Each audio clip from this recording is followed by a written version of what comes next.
So you're tied with Dexter Jackson right now. Is that correct? With 29 wins, is that right?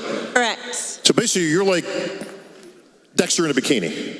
Yeah. I just got to get it out of my head now. Now I got that image.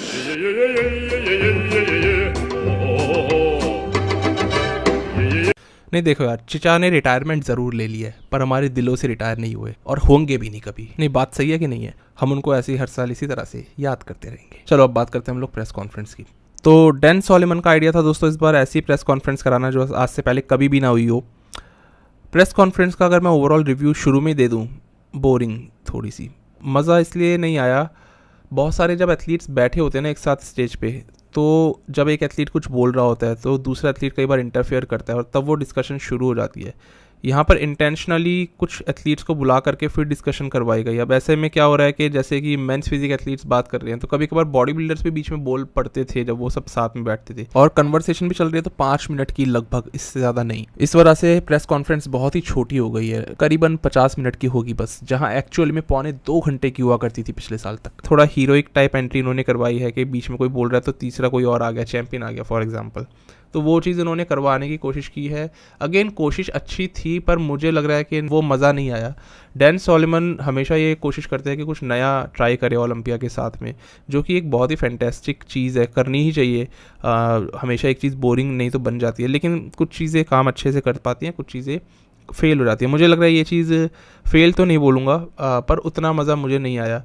ज़्यादा athletes अगर सब stage पे एक साथ बैठे होते ना तब ज़्यादा अच्छा लगता है। और इसीलिए ये टेक्निकली प्रेस कॉन्फ्रेंस नहीं है, क्योंकि उसमें एथलीट्स सारे बैठ करके बात करते हैं, इसमें एथलीट्स आ रहे थे जा रहे थे। तो इन्होंने सारे कैटेगरीज़ के विनर्स बुलाए, टॉप 5 एक एक करके, सब अलग अलग कैटेगरीज़ के, उनसे बात करवाई, लड़वाने की कोशिश की गई, बट कोशिश नाकाम नज़र आई। क्योंकि कोशिश तभी अच्छी लगती है जब बहुत सारे लोग बैठे हुए हो। अगर एक इंसान लड़वा रहा है, जैसे कि यहाँ पर बॉब का काम था जो अनाउंसर है कि कुछ ना कुछ करवाए, लड़ाई झगड़ा, लेकिन एथलीट शांत थे। वहीं अगर और भी एथलीट साथ में होते तो कोई कुछ ना कुछ पॉइंट आउट करता है ना, पर यहाँ सब तालियां बजा रहे थे और जनता को वो मिर्च मसाला देखने को नहीं मिला जो उनको चाहिए था। दोस्तों प्रेस कॉन्फ्रेंस बहुत ही छोटी रही है। स्टार्टिंग करी है डैन सॉलोमन ने यहाँ पर ट्रिब्यूट देते हुए जॉर्ज पीटरसन को, और कहा कि इस बार पूरा का पूरा शो इनके ऊपर डेडिकेटेड है, और साथ ही साथ जॉन मेडोस की भी उन्होंने बात करी। जितने भी इस बार एथलीट्स को हमने खोया है उन सबके ऊपर इस बार का मिस्टर ओलंपिया उन्होंने डेडिकेट करा। अच्छी बात है, स्टार्टिंग ऐसे उन्होंने करी। तो शुरुआत ये लोग करते हैं क्लासिक फिजिक वालों से। क्रिस को बुलाते हैं, टेरेंस और ब्रियन एंसले। जिस तरीके से दोस्तों क्रिस ने इस बार जवाब दिए हैं ना, मैंने आज तक कभी भी किसी प्रेस कॉन्फ्रेंस में किसी भी मिस्टर ओलंपिया को इतने अच्छे से जवाब देते हुए नहीं देखा। एपिक रिस्पॉन्स उन्होंने दिए हैं और मैं तो चाहूँगा आप खुद ही सुनो। Chris Bumstead, mustache back on. This is cute. Bob पूछते हैं इनसे, क्रिस से, कौन बेस्ट है? जवाब सुनो आप। I've said it before, and they're out here, they're battling for second place, so we let them, they come out here, they want to have their little fun on stage, they want to fight, and we all know when Saturday comes, they're fighting for second place, so. इधर left side में आप Brian को देखो और right side में Terrence को देखो, दोनों के दोनों एकदम चुप खड़े हुए हैं। अक्सर जवाब क्या होता है कि नहीं मैं जीतूंगा, सामने वाला कहता है नहीं मैं जीतूंगा। क्रिस ने ये बात बोली नहीं कि मैं जीतूंगा, वो कह रहे हैं ये लोग सेकंड प्लेस के लिए फाइट कर रहे हैं। एपिक रिस्पॉन्स दिया है, मैंने ऐसे कभी किसी मिस्टर ओलंपिया को ये वर्ड बोलते हुए नहीं देखा। अब इसके बाद बॉब पूछते हैं कि क्या ये अपना टाइटल दोबारा ले पाएंगे? ब्रियन के लिए कहते हैं Is he ever getting his title back? Never. खत्म, He's done. He's gone. गया। इसके बाद बॉब पूछते हैं साथ में खड़े टेरेंस के लिए, इनका क्या चांस लगता है आपको? तो क्रिस का जवाब देखो, कहते हैं कि जब मैं रिटायर हो जाऊंगा ना तब इनका चांस लगेगा। That's when I choose to retire, honestly, so. Oh, okay. That's when he'll get his chance. ये मेरा दोस्तों फेवरेट पार्ट था इस पूरी प्रेस कॉन्फ्रेंस का। ब्रियन को आ जाता है जोश, वो कहते हैं भाई मैं अपने कपड़े उतार दूंगा जब भी कोई मेरे को बोलेगा या फिर चैलेंज करेगा किसी भी टाइम। हो गया यहाँ पे काम ख़राब मतलब काम अच्छा हो गया क्योंकि ब्रियन ने अपनी फिजिक ज़रूर दिखाई, फिजिक अच्छी थी, पर फिर से क्रिस का रिस्पॉन्स आप सुनो। I don't know, it kind of looks like last year. Yeah, it kind of looks the same, for sure. I don't see any difference. गजब बेइज्जती है। कोई फ़र्क नज़र नहीं आया क्रिस बम्स्टेड को ब्रियन एंसले की फ़िज़ीक में, साफ बोल दिया। टेरेंस ने भी यही बात बोली। सीरियसली अगर मैं अपना रिव्यू दूं तो अभी फ़िज़ीक उस लेवल पर मतलब फ्लैट है, अभी और फुल होना बाकी है, पर ऐसा अगेन वास्ट डिफरेंस नहीं है ब्रियन एंसले की फिजिक में, जो कि क्रिस ने तो एकदम साफ साफ बोल दिया और ब्रियन ने बदले में उनको अपनी शर्ट पकड़ा दी। इस तरीके से मैंने कभी नहीं देखा एक एथलीट इस तरीके से सुन रहा है और दूसरा एथलीट सुना रहा है। नॉन स्टॉप क्रिस बम्स्टेड एकदम पूरे फ्लो में थे, पता नहीं क्या खा के आए थे घर से, मतलब अभी तो खा ही क्या सकते हैं, क्योंकि खा के ही तो नहीं आना होता। कुछ 4-5 घंटे पहले इनकी वेइंग थी, तो डेफिनेटली इनको अपना वजन उस वेट के अंदर लाना होता है, बम्स्टेड को और सारे ही एथलीट्स को। ये देखो ब्राउन का कितना मस्त पोज इन्होंने कराया इस बार, ब्रैक डबल बाइसेप। और अगेन पूछते हैं बॉब के कुछ चांस है इनका आपके against? Does he got a shot against you? No chance. No. This shirt is about 3 sizes too small, so. अब बस यही सुनना बाकी रह गया था ब्रियॉन हेंसलिक, और यहीं पर ही उनकी मतलब शो की घंटी बज गई, क्योंकि बीच बीच में इंटरवल्स थे। अब इनके बाद दूसरे एथलीट्स आए और तब हमें दिखाई दिए निक वॉकर, हंटर लब्राडा, दोनों को बुलाया गया स्टेज पे। आई थिंक यहाँ पर एक अच्छी प्लानिंग करी है, मतलब दिख रही थी प्लानिंग इस वाले प्रेस कॉन्फ्रेंस में, जैसे कि डैन सोलेमन ने करा। दोनों आमने सामने के बॉडी बिल्डर्स एक जैसी एज के लगभग है, 2-3 साल का गैप होगा, दोनों के दोनों यंग हैं, अभी अभी ओलंपिया में आए हैं। हालांकि हंटर पिछले साल आए थे, तो उन्होंने सोचा क्यों ना इन दोनों का कंपैरिजन आपस में उतार दें इन दोनों को स्टेज पे, ताकि कुछ बातचीत करे और अच्छा कंटेंट पैदा करे। लेकिन निक वॉकर से कहते हैं बॉब के इस बार आपने सारे अपने हेटर्स को रॉन्ग प्रूफ करा, आपने वो सब शोज जीते जिनके लिए वो आपको लगातार मना कर रहे थे। और निक ने जवाब दिया कि अब मुझे एक और शो जीतना बाकी है। मतलब स्वैग सही है भाई का, और इसको कई लोग ओवर कॉन्फिडेंस भी बोल रहे हैं। डेफिनेटली आप उनको कुछ भी बोल सकते हो, लेकिन मैं ये देखूंगा कि भाई बंदे का कॉन्फिडेंस काफ़ी ज़्यादा सही काम कर रहा है। मैंने डेफिनेटली इनको फर्स्ट पे प्रिडिक्ट नहीं करा है, लेकिन यहाँ पर इनकी हम एक बार कन्वर्सेशन सुन लेते हैं। You new guys coming up, but you guys are real comparable. मैं कह रहा था ना इनको ये कंपेरेबल लग रही है, पर मैं बता सकता हूँ ये कंपेरेबल ऐसे स्ट्रक्चर वाइज थोड़े बहुत लग सकते हैं, पर स्टेज पे शायद नहीं। स्टेज पे निक वॉकर फर्स्ट कॉल आउट में आएंगे और हंटर जहाँ तक है फिर से सेकंड पे रहेंगे। Hunter, you can't wear the hat on stage. Does it throw you off? हाँ यार, एक चीज़ मैंने भी देखी, हंटर हमेशा हैट पहन के रखते हैं, नोटिस करा आपने? मतलब जब भी इनकी वो फोटोज़ वगैरह आती है ना अपने अपडेट्स की, तब कैप, यहाँ पे स्टेज पे कैप। अब पता नहीं ओलंपिया स्टेज पे कोई कैप पहन के ना आ जाए। फिलहाल इनका जवाब ये है कि मैं स्टेज के अलावा हर वक्त कैप पहन के रखता हूँ, ये सर्जिकली मेरे से अटैच्ड है। कहाँ से पकड़ के लाए, मतलब कैप की बात कर रहा हूँ। अजीब सी चीज़ है थोड़ा, लेकिन ठीक है, फ़नी है। ओके, अब मुद्दे की बात, क्या हंटर लब्राडा हरा सकते हैं निक वॉकर को, ये क्वेश्चन पूछा बॉब ने। तो हंटर का जवाब उतना कॉन्फिडेंट नहीं था। वहीं जब निक को हम पूछते हैं, निक तो सीधा मुझे मिस्टर ओलंपिया बना दो, मुझे सब आता है। मतलब ये बात एक फ़र्क भी है। देखो, हंटर अगर अपने मुँह से ये बात बोल दें कि मैं मिस्टर ओलंपिया बनूंगा, तो आपको कैसा अजीब लगेगा ना एकदम सुन करके कि यार हंटर ऐसी बात कैसे बोल रहे हैं, क्योंकि अभी भी हमें भी पता है कि वो कहाँ पर स्टैंड करते हैं, और अगेन हंटर इस चीज़ को समझ रहे हैं, तो वो बहुत ही डिसेंसी के साथ में जवाब दे रहे हैं। इस चीज़ को मैं मानूंगा, इसलिए उनके जवाब में उतना दम नहीं लग रहा। निक से बार बार पूछ रहे, निक का तो वो तो उतार करके अपनी वेस्ट एकदम पोज करना शुरू कर दिया, इतने जोश में है वो, उनको तो कोई फ़र्क नहीं पड़ता, इतना कॉन्फिडेंस उनमें है ना। देखो साफ बात है, बिग रैमी के पास टाइटल है, वो हारेंगे, उनको उस चीज़ का डर होगा। ब्रेंडन करी को जीतना है, पहले भी एक बार हार चुके हैं, उनको उस चीज़ का डर है। हर एक कॉम्पिटिटर के मन में एक डर और नर्वसनेस ज़रूर होती है। निक वॉकर को उन्होंने तो कुछ हारा ही नहीं ना, उनको सिर्फ जीतना है। उनका तो पहला ओलंपिया, जो प्लेसिंग मिल जाए वही बढ़िया है, पर उनको जीतना है, तो इसलिए कॉन्फिडेंस इतना ज़्यादा है। वही हंटर तो साफ साफ बच रहे हैं इनफैक्ट निक वॉकर से कंपैरिजन करने में भी। वो कह रहे हैं मैं तो अपनी लाइन में चलूंगा। सुनो आप ये चीज़। All right, the question is, can you take out this new guy because he just won the Arnold, bro? What's he missing, bro? Nothing. He just won the Arnold. Then how you gonna beat him? He ain't missing nothing. How you beating him? That's because he won't. Huh? By running my race. और इनकी भी यहाँ पर bell बज गई। अगला section आता है दोस्तों, वाला सेक्शन खत्म। हम देखते हैं इसके बाद जेक वुड और स्टीव वाइनबर्गर को। तो आपस में इनकी नॉर्मल कन्वर्सेशन चल रही थी। शायद ये जेक वुड इस बारे में बात कर रहे थे कि अगली बार कहीं और ये लोग ओलंपिया करेंगे, और जहाँ तक चांसेस है लास वेगास वापस ये लोग जाएंगे। वो जेपोस थिएटर जहाँ पे इन्होंने पिछले साल के लिए बुक करा था, अनफॉर्चुनेटली कैंसिल करना पड़ा, वहीं पर ही वापस अब ये लोग जाएंगे, ऐसा इनका कहना है। बात करूं अगर मैं स्टीव वाइनबर्गर की, स्टीव ने निशाना साधा है शायद सर्जियो ओलिवा जूनियर पे, क्योंकि सर्जियो खुश नहीं थे अपनी प्लेसिंग से। डेफिनेटली उनका ये कहना था कि पोजिंग काउंट करनी चाहिए अगर मुझे बेस्ट पोजर का आप अवार्ड दे रहे हो तो। और डेफिनेटली ये बात सबने बोली थी कि सर्जियो बेहतर प्लेसिंग डिजर्व करते थे, सभी लोग इंक्लूडिंग आर्नोल्ड। पर स्टीव ने बोला ये सब बातें बिल्कुल बेकार है, मैं ध्यान तक नहीं देता। यही कन्वर्सेशन हुई इनकी। उसके बाद दोस्तों बात करें हम भारतीयों के फेवरेट मेंस फिजिक वाले आ गए सबके सब, और ये कुछ इन्होंने बात करी। You are the champ. I am the champ. And I know that because it is a even-numbered year.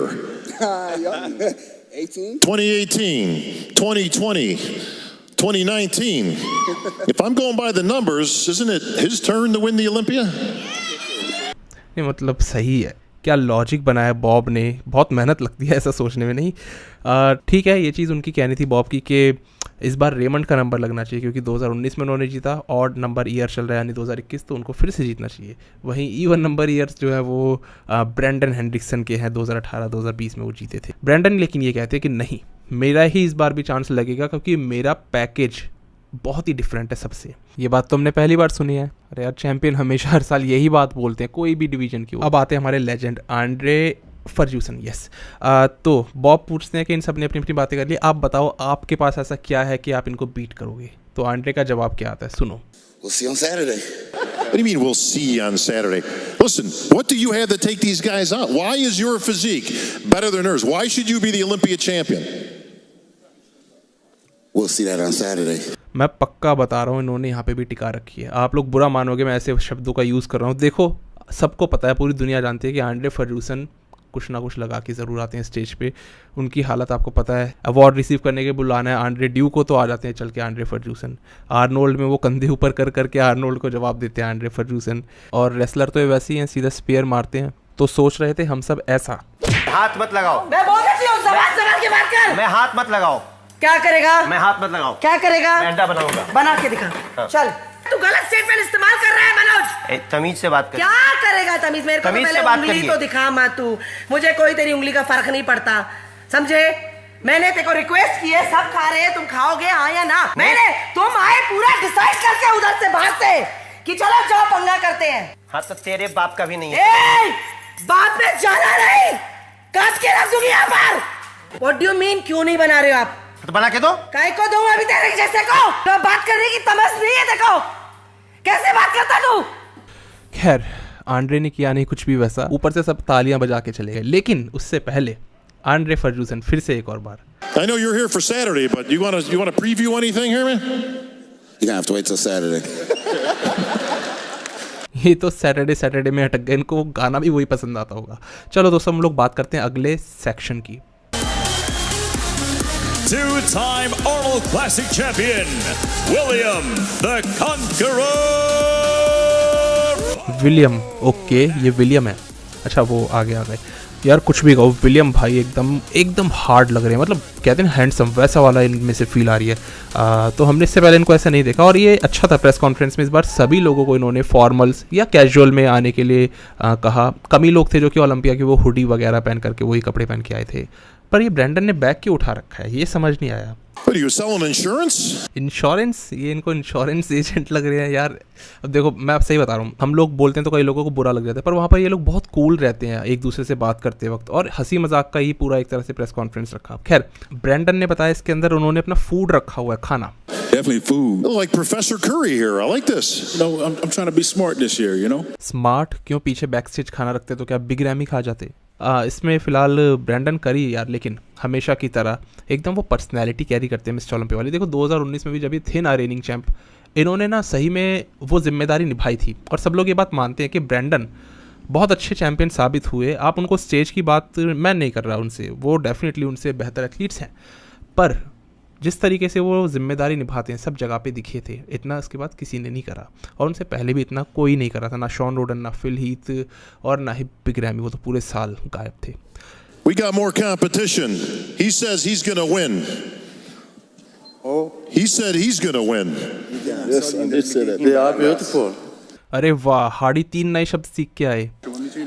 They are beautiful, this is. And first, I'm here. I'm happy. Glad to see you this year. Glad to see all of you here, and I'm happy to be here this year with all the beautiful people.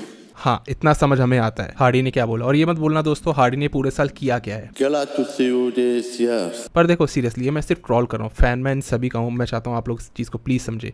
दोस्तों Hardy ने English थोड़ी बहुत सीखी, मैं चाहता हूँ ये ज़रूरी है भी। कब तक इनको लेकर के आते रहेंगे अपने ट्रांसलेटर को? बिग रैमी ने सीखी इंग्लिश बोलनी, दूसरे सब कंट्रीज़ के अलग अलग एथलीट्स ने सीखी, ये चीज़ ज़रूरी है।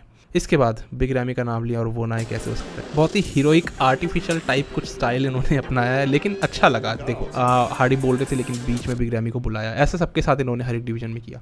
रैमी वो हर साल आते हैं, उनका टेस्ट लिया जाता है वजन का, तो उनका ये एनुअल टेस्ट इस बार भी लिया गया। पूछा कितने वजन पे हो भैया आप? My weight 290. अच्छा, आ जाओ फिर तो। अब उनको खड़ा किया वेइंग स्केल पे और वजन निकलता है 305 pounds? क्या मतलब 303 दिखा रहा है ये।